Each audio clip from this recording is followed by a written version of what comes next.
So today what we're going to look at is the decolonization of Africa. Decolonization is the opposite, obviously, of colonization. It's where nations are going to get their independence from their colonizers.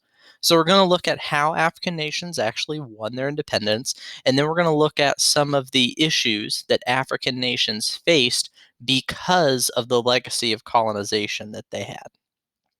So the reasons for African anger against colonization are fairly self explanatory.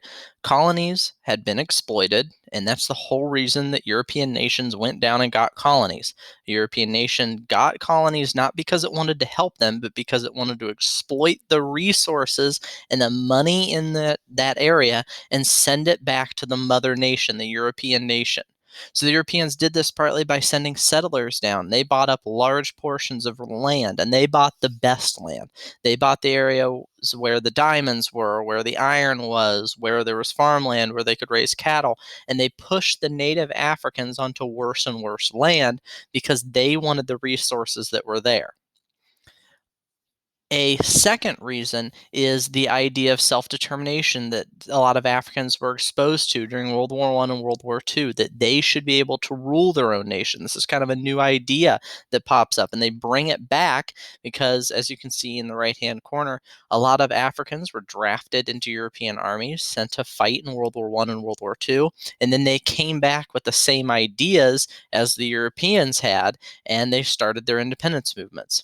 Then finally is racial segregation. Even though the European settlers were living in Africa, they tried to segregate themselves from the native Africans who were there. And they did this through policies like apartheid in South Africa, which is just like a super intense form of segregation, just like they had in the American South.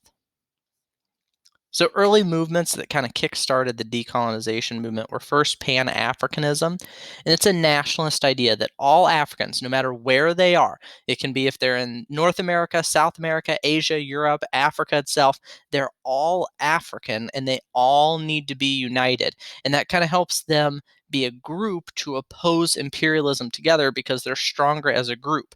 But Pan-Africanism is actually something that's very hard to do because even though they're all African, there's really no such thing as an African. People identify with their culture, with their ethnic group, with their language group, with their religion, and not all those agree with each other. So there's going to be some disunity. The next is the negritude movement, which is a artistic movement as opposed to a nationalist movement. What they're going to do is they're going to celebrate the culture of Africa. For so long, the colonizers had told them their culture was barbaric, it wasn't civilized. They're going to say, no, our culture is worthy, it's civilized. We are going to celebrate it as a form of protest against the colonizers. So the reasons that the Africans actually get independence is first African nationalism. That's the biggest one. They want their own nations. Some are going to do it through armed rebellion, some through protests, some are just going to be given their independence by the European colonizers. The Western educated Africans who had ran the nations a lot of times for the Europeans are going to start independence movements to get their independence from the European colonizers. Those African troops, sometimes they come home, they no longer accept discrimination, and they start armed rebellions against their colonizers. But star this one at the bottom, it's probably the most important. Post World War II, Europe can't afford colonies anymore. Their nations are destroyed. Even Britain, the most powerful of the colonizing powers, is broke after World War II. They don't have the money to go out and actually afford these colonies, so they kind of have to give them up.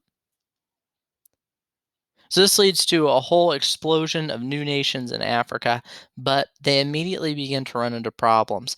Africa was unique in that the Europeans exploited it more than anywhere else. So there weren't a lot of people who were educated enough to actually run a government. And sometimes, like in the Democratic Republic of Congo, the Belgians took everything. They took all the typewriters even. So they couldn't even type up government orders. They purposely almost set these countries up to fail sometimes. One of the issues was there were white settlers in nations like Zimbabwe, which was known as Rhodesia, South Africa, Mozambique, Egypt. there's a lot of white settlers, and they're worried now that power is being given over to the native Africans, that they are going to be persecuted, so they begin to resist African rule. Start probably the biggest issue is the ethnic and language conflicts in Africa. So if you look at that map on the right, that is all the different ethnic groups in Africa. And you can see there's literally so many, they ran out of colors for them.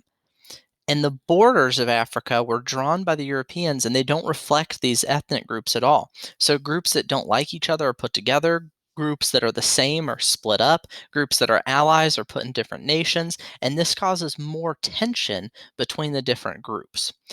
This causes dictators and coups to begin to rise because somebody favors their own ethnic group, favors their own language group, and then it leads to corrupt governments, which is a problem Africa struggles with today. In some African nations, as much as 80% of the money that the government brings in is lost due to corruption.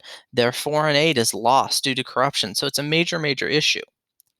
And then there was meddling from outside powers, like the colonial powers, their former colonial powers still want control of those resources. So that now they use their companies and their corporations to go in and invest and control them, or they'll send troops to protect their interests. So they really can't get out from under the boot of their colonial authority. And then the United States and USSR interfere because the US doesn't want African nations becoming communist, and the USSR doesn't want the African nations becoming capitalist, so they're going to support coups, they're going to support dictators, they're going to support different sides in their proxy wars, which leads to more issues. So that kind of gives you a broad, very quick overview of some of the issues that are affecting Africa after it got a lot of its independence. And as always, if you have any questions, just let me know.